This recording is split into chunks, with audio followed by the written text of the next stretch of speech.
섬뜩한 파열음이 폐창고를 갈랐습니다. 한지아의 입에서 낮은 신음이 새어나왔어요.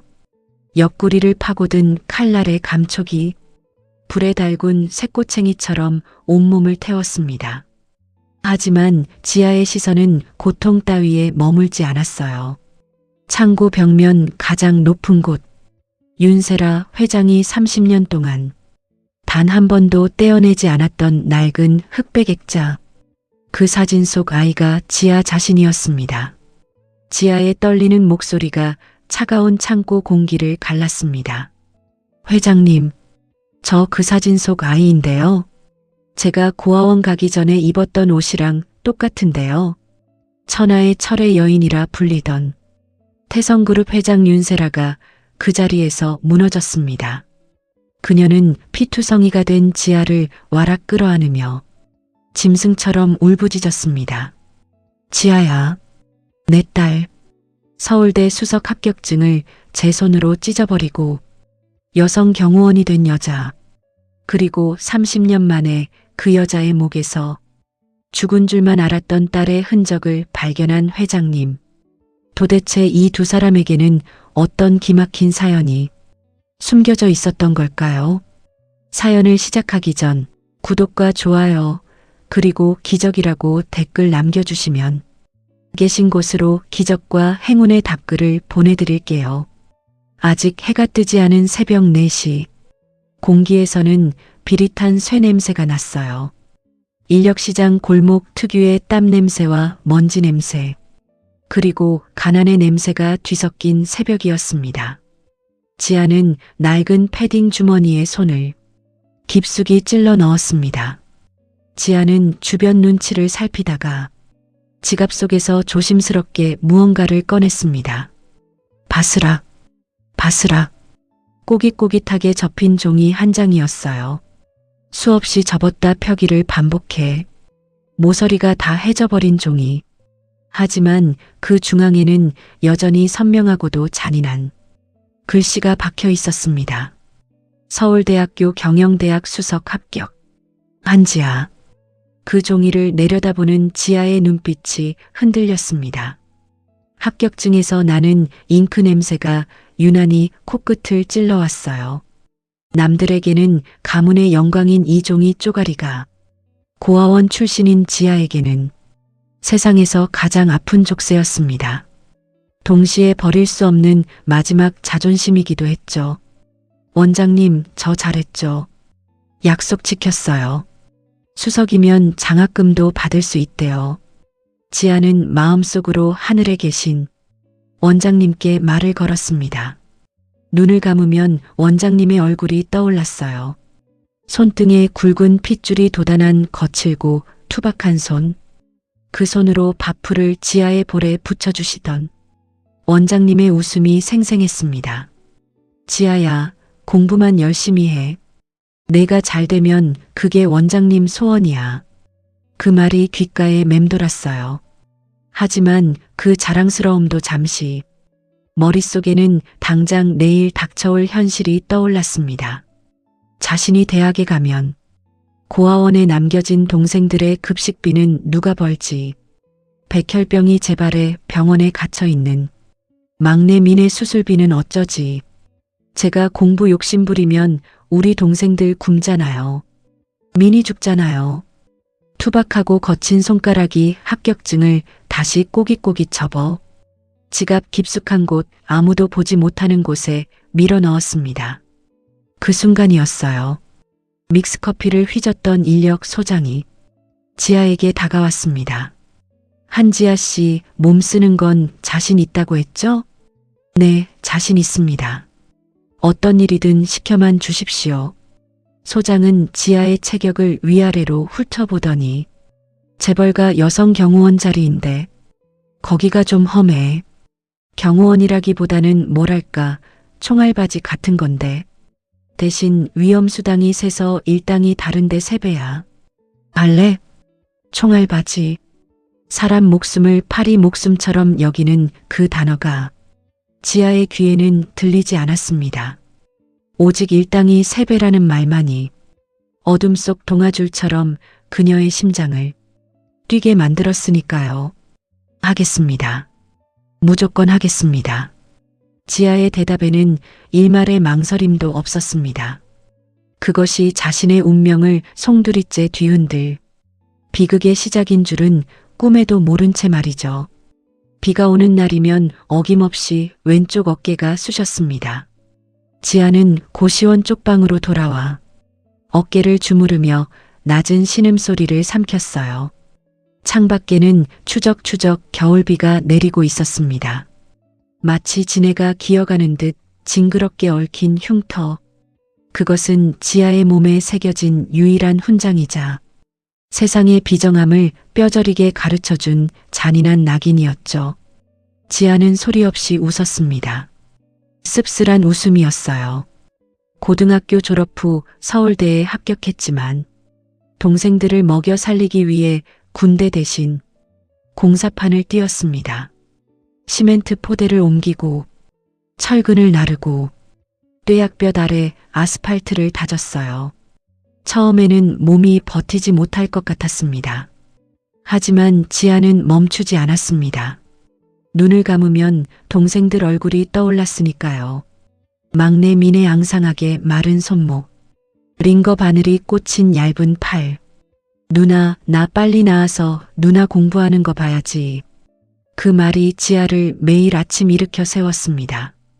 그러다 우연히 참여하게 된 민방위 훈련 현장. 그날의 기억이 떠올랐습니다. 엎드려요. 쾅! 요란한 폭발음과 함께 흙먼지가 시야를 가렸습니다. 훈련 중 오발된 폭약이었어요. 지아는 본능적으로 몸을 날려 옆에 있던 훈련 대원을 덮쳤어요. 그 순간 뜨거운 파편이 지아의 어깨를 파고들었습니다. 살 타는 냄새와 비릿한 피 냄새가 진동하는 아수라장 속에서도 지아는 정신을 잃지 않았어요. 피투성이가 된 몸으로 그 대원을 업고 복귀 지점까지 기어서 돌아왔습니다. 오직 사람을 살려야 한다는 일념 하나뿐이었죠. 하지만 병실에서 눈을 떴을 때 그녀를 기다리고 있는 건 영광스러운 표창이 아니었습니다. 뉴스에서는 국회의원 딸이었던 박수진이 부상당한 동료를 구한 영웅으로 대서특필되고 있었어요. 정작 피를 흘리며 사람을 업고 기어간 지아의 이름은 어디에도 없었습니다. 지아 씨, 고아원 출신이라며 어차피 백도 없고 보상금 받아봤자 뜯길 거 아니에요. 좋은 게 좋은 거라고 그냥 조용히 지내다 퇴원해요. 치료비는 대줄 테니. 지아는 병원 침대에 누워 천장을 바라봤습니다. 하얀 천장이 흔들리는 것 같았어요. 눈물이 났냐고요? 아니었습니다. 그때는 눈물도 이미 바닥난 지 오래였어요. 그냥 멍했습니다. 세상이 원래 이런 거구나 싶었어요. 어릴 때도 그랬거든요. 명절이 되면 다른 아이들은 부모님 손을 잡고 귀성버스에 올랐습니다. 지아는 텅 빈 고아원 운동장에서 대문이 닫히는 소리를 들었어요. 철컥. 그 소리가 지아에게는 세상과 차단되는 소리였습니다. 하지만 울지 않았어요. 울면 동생들이 따라 울었으니까요. 지아는 그냥 웃었습니다. 야, 우리끼리 라면 끓여 먹자. 그렇게 말하며 웃는 게 한지아였습니다. 퇴원 후 지아는 다시 인력시장으로 돌아왔습니다. 어깨는 여전히 쑤셨지만 그런 건 사치였어요. 그리고 그 선택이 지아를 태성그룹 앞에 세웠습니다. 태성그룹, 국내 재계 서열 5손가락, 안에 드는 대기업이었습니다. 회장은 윤세라, 60이 넘은 나이에도 한치의 흔들림 없는 눈빛을 가진 여자. 업계에서는 철의 여인이라 불렸어요. 지아가 처음 그 이름을 들었을 때는 그냥 재벌 회장이구나 싶었습니다. 자신과는 다른 세상에 사는 사람이라고 생각했어요.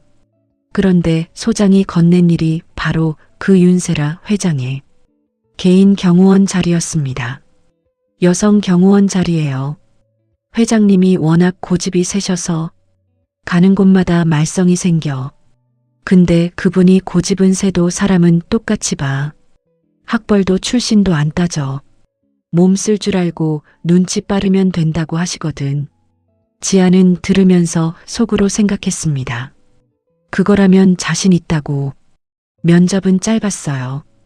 태성그룹 본사 27층 회의실.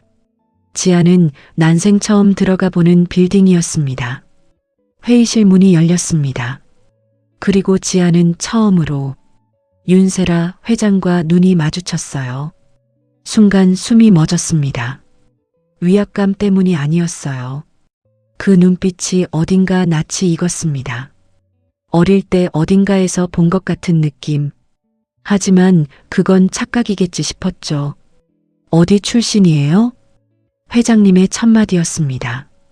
고아원이요. 지아는 주저없이 말했어요. 숨기고 싶지 않았습니다. 회장님이 잠시 지아를 바라봤어요. 경력은요? 공사판, 일용직, 민방위 훈련 자원봉사. 지아가 대답했어요. 총알바지도 해본 적 있냐는. 소장 말에 흔들리지 않은 사람. 회장님이 낮게 웃었습니다. 재미있네. 다음 날부터 출근하세요. 그렇게 지아의 경호원 생활이 시작됐습니다. 일은 생각보다 고됐습니다. 태성그룹 회장은 새벽 5시에 일어났어요. 지아도 새벽 4시에 일어나 준비해야 했죠. 하루 종일 회장님의 두 걸음 뒤를 따랐습니다. 회의, 행사, 시찰, 협상. 어떤 날은 밤 12시가 넘어서야 끝났어요. 하지만 지아는 버텼습니다. 일당이 3배였으니까요. 그리고 한 가지 더. 윤세라 회장은 지아가 예상했던 사람이 아니었습니다. 냉정하고 무뚝뚝한 재벌. 그게 지아가 생각했던 회장님의 모습이었어요. 하지만 어느 날 회장님이 지나가던 노숙자에게 외투를 벗어주는 걸 봤습니다. 아무 말 없이 그냥 벗어서 어깨에 걸쳐주고는 가버렸어요. 수행원들이 당황했지만 회장님은 뒤도 돌아보지 않았습니다. 지아는 그 모습들을 보면서 이상한 기분이 들었어요.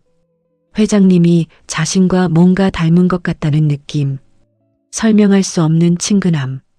하지만 그게 뭔지 알 수 없었습니다. 그러던 어느 밤이었습니다. 회장님이 폐창고 시찰에 나섰어요. 오래된 태성그룹 창고였습니다. 재개발 여부를 검토하러 간다고 했죠. 지아는 두 걸음 뒤를 따랐습니다. 창고 안으로 들어서는 순간 지아는 이상한 기운을 느꼈어요. 인기척이 있었습니다. 회장님, 잠깐요. 하지만 그 말이 끝나기도 전이었어요. 어둠 속에서 누군가 튀어나왔습니다. 지아는 본능적으로 몸을 움직였어요. 회장님 앞을 막았습니다. 그 순간이었어요. 푹! 지아는 옆구리에 칼을 맞으면서도 회장님을 밀어냈습니다. 바닥으로 굴렀어요. 공격자의 손목을 잡아 비틀었죠. 우두둑 소리와 함께 상대가 쓰러졌습니다. 그리고 지아는 숨을 몰아쉬었어요. 옆구리에서 따뜻한 것이 흘러내렸습니다. 아, 피다. 지아는 벽에 등을 기댔어요. 그때 고개를 든 순간이었습니다. 창고 벽면 가장 높은 곳. 오래된 흑백 액자. 그 사진 속에는 작은 아이가 있었습니다.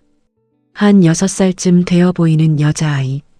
앞머리를 단정하게 자르고 하얀 꽃무늬 원피스를 입은 아이였어요. 지아는 눈을 깜빡였어요. 아, 어지럽다 싶었습니다. 피를 많이 흘려서 그런가 보다 생각했어요. 그런데 자꾸 그 사진이 눈에 걸렸습니다. 저 아이, 저 원피스? 지아의 손이 떨리기 시작했어요. 고아원에 들어오던 날이 떠올랐습니다. 지아야, 이제부터 여기가 내 집이야. 원장님이 그렇게 말했을 때 지아의 몸에는 하얀 꽃무늬 원피스가 입혀져 있었어요. 낡고 작아진 옷이었습니다. 하지만 자신이 알고 있는 유일한 옷이었죠. 그 옷이랑 똑같았습니다. 사진 속 아이의 원피스가.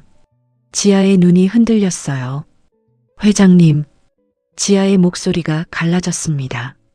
저 그 사진 속 아이인데요. 제가 고아원 가기 전에 입었던 옷이랑 똑같은데요. 창고 안에 침묵이 내려앉았습니다.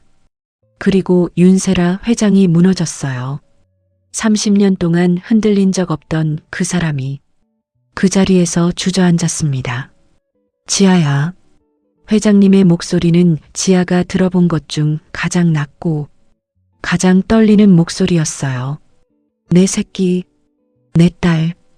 그 말이 창고 안을 가득 채웠습니다. 그날 밤 지아는 병원에 실려갔어요. 수술실 불빛이 눈부셨습니다. 의식이 희미해지면서 이상한 장면들이 떠올랐어요. 어릴 때 꿨던 꿈들이었습니다. 비가 오는 날이면 자꾸 꿨던 그 꿈. 어떤 여자가 지아를 꼭 안고 울었습니다. 그 여자의 얼굴은 보이지 않았어요. 하지만 품이 따뜻했어요. 세상에서 가장 따뜻한 품이었습니다. 그리고 그 품에서 벗어날 때마다 지아는 꿈속에서 소리를 질렀어요. 가지 마요. 하지만 여자는 사라졌습니다. 매번 사라졌어요. 지아는 그 꿈을 꿀 때마다 베개를 적셨습니다. 고아원에서도, 인력시장 새벽에도, 공사판 쪽방에서도 이제 그 꿈의 정체를 알 것 같았어요. 그 여자가 윤세라였던 걸까요? 수술이 끝나고 지아가 눈을 떴을 때 병실에 누군가 있었습니다. 천하의 태성그룹 회장 윤세라가 딱딱한 보호자 의자에 앉아 잠들어 있었어요. 손에는 지아의 손을 꼭 쥐고 있었습니다. 고급 정장 재킷이 구겨져 있었어요. 머리카락도 흐트러져 있었죠. 지아는 오래 그 모습을 바라봤습니다. 그리고 천천히 눈을 감았어요. 눈물이 흘렀는지 모르겠습니다. 볼이 따뜻해지는 건 느꼈어요. 회장님이 눈을 뜬 건 새벽 3시였습니다. 지아가 자신을 바라보고 있다는 걸 알았을 때 회장님은 한참 동안 말을 하지 못했어요. 손만 더 세게 쥐었습니다. 아프지는 않냐? 그게 첫마디였어요. 지아는 고개를 저었습니다. 회장님이 눈물을 훔쳤어요. 그 모습이 이상하게 낯이 익었습니다.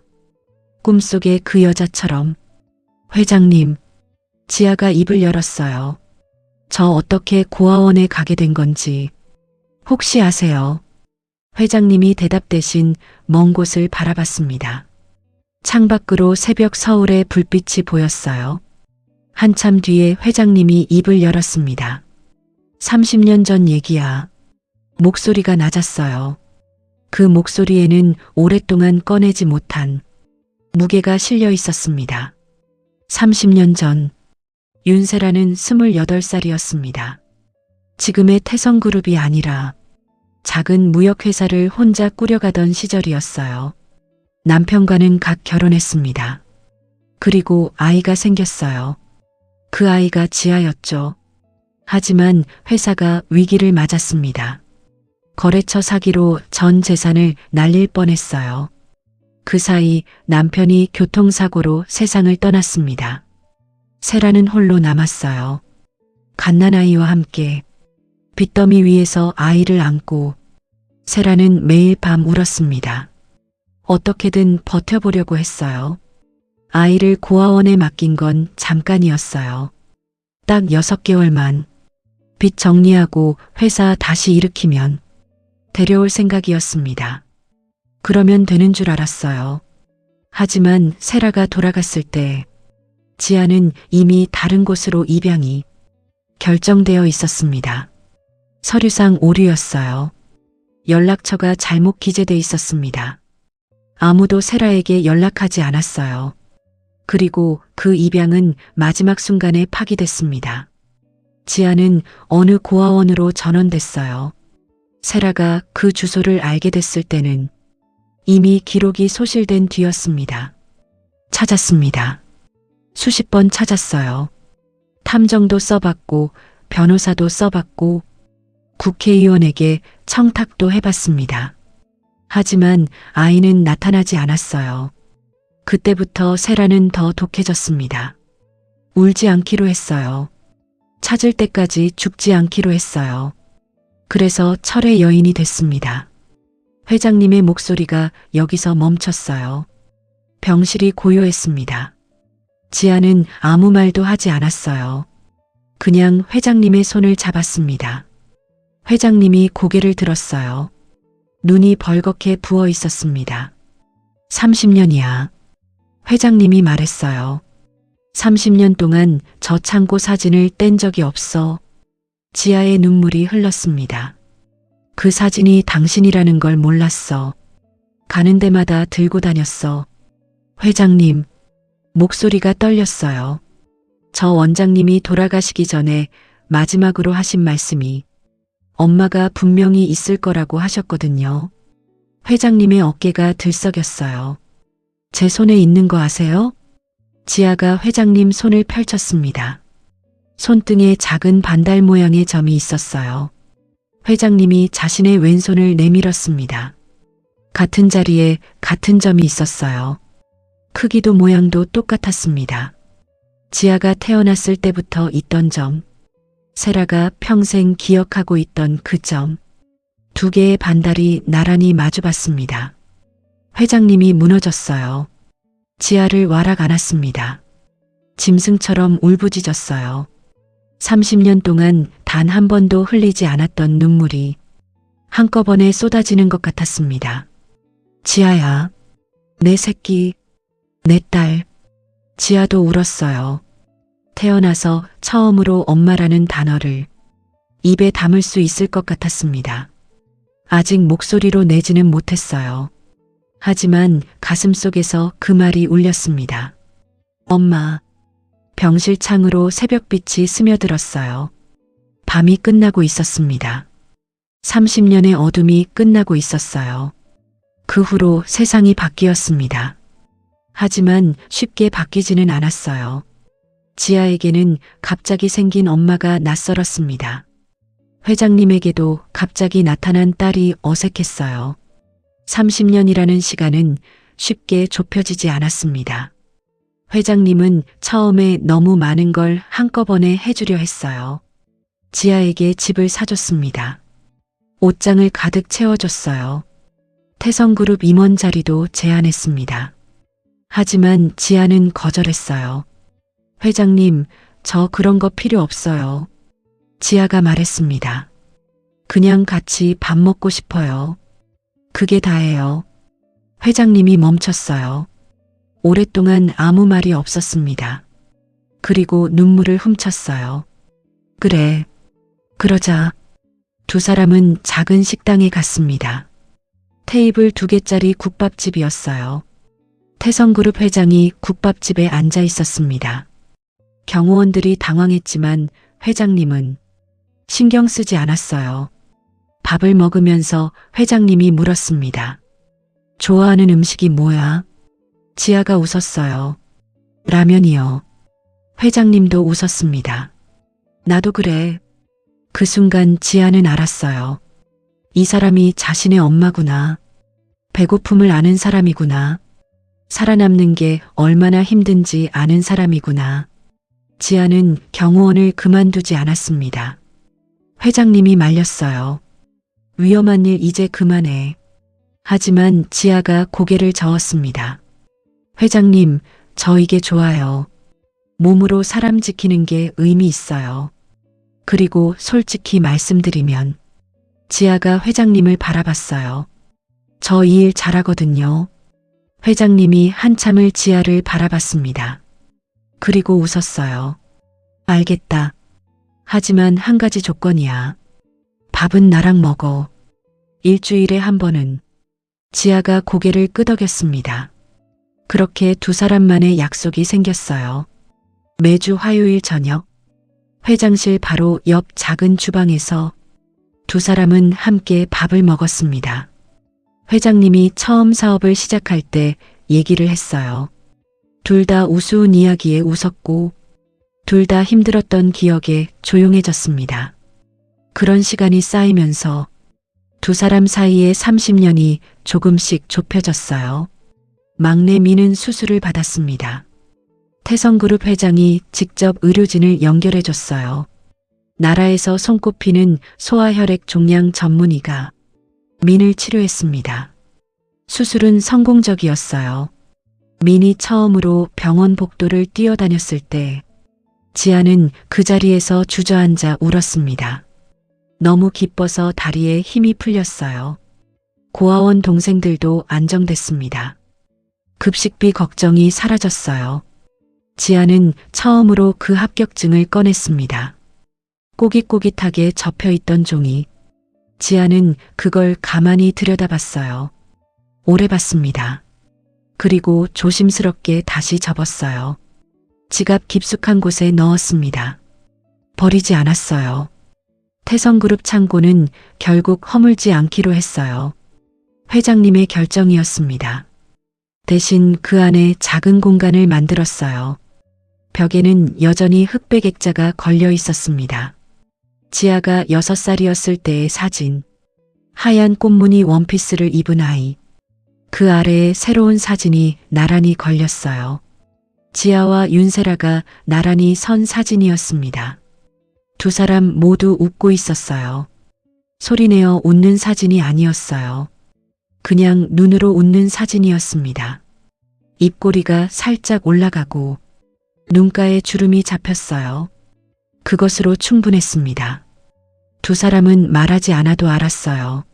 서로가 서로를 찾고 있었다는 것을, 30년이 걸렸지만 결국 만났다는 것을, 그리고 이제 남은 시간은 함께라는 것을.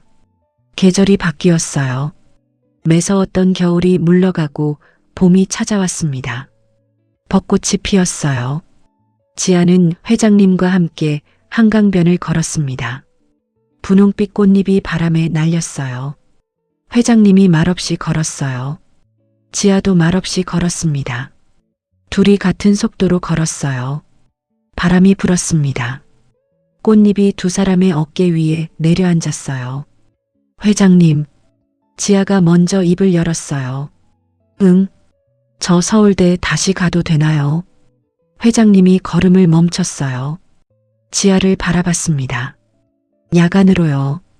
낮에는 일하고 밤에 공부하는 거요. 회장님의 눈이 붉어졌어요. 왜?